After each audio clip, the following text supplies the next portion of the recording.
sarili, ngunit di nakakayanan sa ligaw na dinadaanan ko.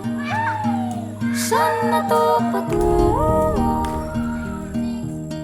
Saan ako patungo?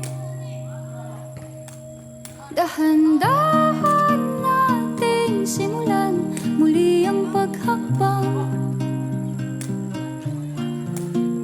Dahan-dahan tumingin sa salamin upang makita ang ating kagandahan. Dahan-dahan iangat ang mukha upang maslayan ang payapang kalangitan. Oo, pagod ka na,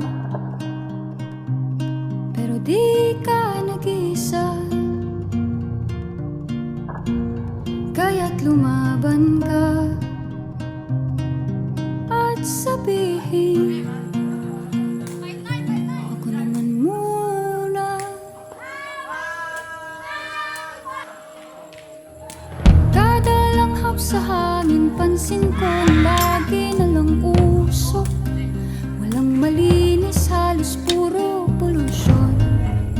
Parang ako raw na konsumisyon.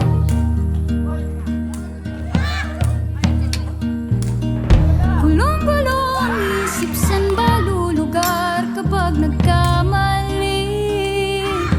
Grabe sila mamusta. Bakit perpekto ba sila? Huminga ka ng malalim at isipin ng mabuti ang mga desisyong ilalaan para sa kinabukasan, nang makapunta sa paroroonan. Kung dahan-dahan